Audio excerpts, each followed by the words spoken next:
Hello, everyone. I'd like to start by introducing you to my friends, George, and George. Perhaps you've met them before. Anyway, as you can tell from this topic of, the title of this video, it's Stacking Numismatic Silver.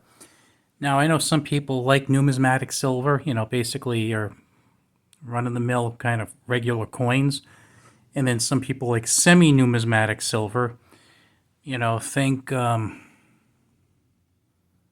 things like British sovereigns or Krugerrands, things like that. And then we have non-numismatic silver. You think about your regular run-of-the-mill Buffalo rounds, or think of some like fancy kind of like I kind of even call them like maybe like art rounds or art pieces like Intaglio Mint and some other creators out there who they'll make silver rounds and they'll just put like really ornate designs on them and whatnot. So what I'm going to do is just kind of tell you what I like to do and whatnot. So now I know some people collect silver just because they want silver. They don't care what's on it, what shape it's in, where it's from. They just want silver, and that's cool. That's your goal. That's what you want to do. And then I know some people collect coins. They don't care if there's silver in it, gold in it, whatever. They just want a particular kind of coin. Some of these people on the exact opposite end of the spectrum, they wouldn't want to spend $25 on a generic silver round, but they might spend 50 grand on a penny. And yes, you can end up getting that high on a penny, depending on the penny. So there's a lot of people, and I'm certainly in between the two.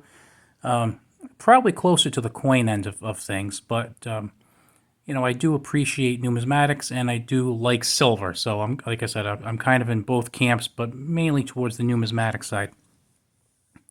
Now, I've heard a lot about people, being a little critical of junk silver, as they call it, 90% silver, constitutional silver. I prefer 90%, to be honest with you. And I've heard all kinds of stuff. Some people say they don't like it because it's dirty. Some people don't like it because it's worn and you don't know exactly how much metal's in there. For example, these quarters in front of you have 0.18 ounces of silver, 1.18 troy ounces of silver in them. Well, if you see some worn down Washington, it might only have 0.16 or 0.17. Well, that's true. Now, if you look at the coins in front of you, these are in brilliant uncirculated condition. These coins pretty much are 0.18 right on. They have lost little or no silver content. There's like no wear on them. They have had a very loving life. So you're not going to lose any silver content with these. So that's a good thing. Second of all is it was made by a government, the U.S. government, so you know exactly what's in it. You know it's 0.18 troy ounces of silver.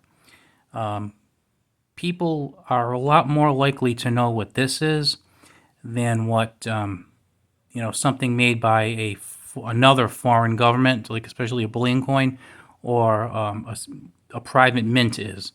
So if you're looking to sell or trade down the line, this stuff is really recognizable, and if you get a good price on it, you can do pretty well.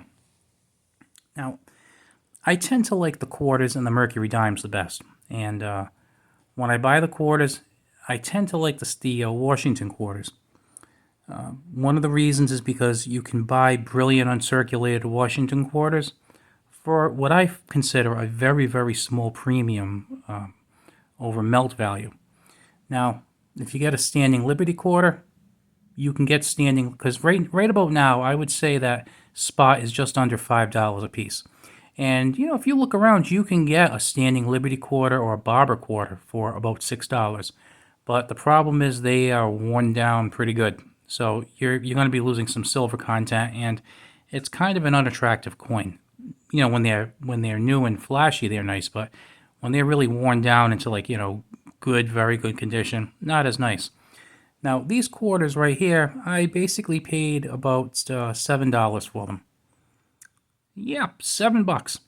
The coin shop where I shop typically sells mid to late 50s and 1960s brilliant uncirculated quarters for $7. Occasionally you can get them for 6. Sometimes they'll be 8. So whenever I see them there, I always pick up at least a few here, a few there. It's not something I go and I pursue rapidly and say I need to buy as many of these as I can and buy them fast. It's something I'll pick up a few here and a few there because to me it's a really good deal. You're paying that, let's say $7. So you're only paying $2 more. So they're worth like maybe 480, 490 just spot silver price. But I'm getting them for 7. Now, if you go look at a price guide, they're probably worth at least 7 if you look at a price guide, possibly a lot more. Now, if I had to take a guess on the grades of these, you know, I would say the 55 there is, maybe like an MS65. Now, I don't know. It could be a 64, it could be a 66. I don't know. To be honest with you, when you get coins into the mint state territory, I'm not good grading them. But I wouldn't be surprised to see it be an MS65. So it might be a little higher. It might be worth $8 or $9. Well, maybe it's a 66 or a 67, so it'll be worth more. I don't know. I just handle it carefully. I put in a 2x2, I put in a book, and I'm done with it. So, I feel like in when it comes to silver value, I'm paying, probably about 40% premium. But the numismatic value, I'm probably paying just about what it's worth, or maybe a little bit less. And I feel like over the years, it's going to be a better and better investment. Now, these coins are not rare coins by any stretch. The 1955 had 18 million minted, and the 1957 had 1.2 million minted. Now, compared to modern day proofs, 1.2 million isn't too bad because they're printing like, sometimes 3 or 4 million in some of the 90s and early 2000 dates. But I do have a little cool thing for you to do, and just in case you've never done this before. But let's talk about this one right here. This is a 1955 Business Strike Washington quarter. And what I'd like you to do is go to Google, type in 1955 quarter PCGS. And probably the first page you see is going to be the coin facts. And when you go there, you can check out all kinds of little factoids on the coin. The first factoid I want you to check out is that over 18 million of them were made. Now, 18 million made. That's not a lot compared to today when they make like a billion a piece. But, but 18 million. Now, if you click the little tab that's there, it says rarity. You click the rarity tab, and it gives you the assumed survival estimate of 1955 Washington quarters in all grades, in MS60 and better, and then MS65 and better. In all grades, PCGS, now again, this is just an estimate, take it for what it's worth, estimates there are 1.8 million around. So if that's true, that means that 90% of them have been destroyed and are no longer in existence. Okay, so there were 18 million, now there's 1.8 million. On top of that, if you get one in MS60 or better condition, I think there's I forget the number in my head, but I think it's only 20,000 estimated to exist. And then in MS65 or better, which I believe that one is, it would be about 10,000.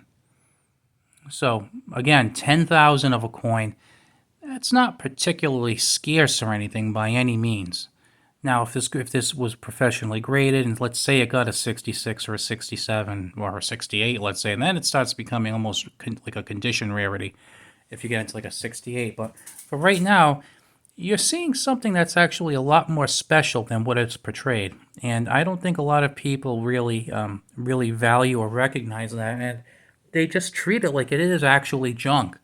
I think people get that junk silver name and just say, that's not worth my time. You know what? It's definitely worth my time because you're buying a beautifully designed historic coin made by the U.S. government that has a definitive weight and fineness that is small enough so if you wanted to barter it, it's pretty easy because it's 0.18 ounces. Like I said, I paid a couple of bucks over melt to buy it, and I think it's a very, very solid thing to buy and hold on to. And if you want to hedge against inflation, I'd rather buy that because it's like you got a double play. You got the intrinsic metals, which makes up a big part of the value. But then you have the numismatics on top of that. You have the fact that it is a 90% silver quarter, and there's definitely value in that. And I think too many people overlook the value of the 90% silver. Now with the 57 proofs, there's 1.2 million of those minted, but the survival estimates are actually way higher. They look pretty, but the survival estimates are way higher because the people who bought those proofs, to them it was a special thing. It was a big deal. So they came in cellophane. They were put in envelopes. People looked at them and they put them back in the envelopes and they put them in a drawer. So a lot of them were saved and a lot of them were just kind of babied. Whereas these other ones, well, those were business strikes. That's what people were using to buy their bubble gum and their toys and buying their clothes and whatnot. So these have been sliding around counters and jingling in cash registers and falling on the ground for decades. So you're not going to see as many good-looking ones out there. It's just a case. That's the case. They're older. Another thing is Gresham's law. Bad money drives out the good. 1965. What happened? We got silver out of quarters and dimes and 90% of silver anyway, and the half dollars out of circulation. So people were hoarding all this silver. Silver price, went up gradually. Well, some people kind of hoarded and they said, "This is silver. I'm keeping this." 1980, you had the silver melt. From everything I heard, people went crazy melting bags and bags and bags and bags of silver. In 1980 dollars, the silver price was about $50 an ounce. Not too many years before that, I think it was like $1 an ounce. So that quarter that you pulled out of circulation for 25 cents, you could sell it for, I think you'd probably sell it for like $10, $11, $12.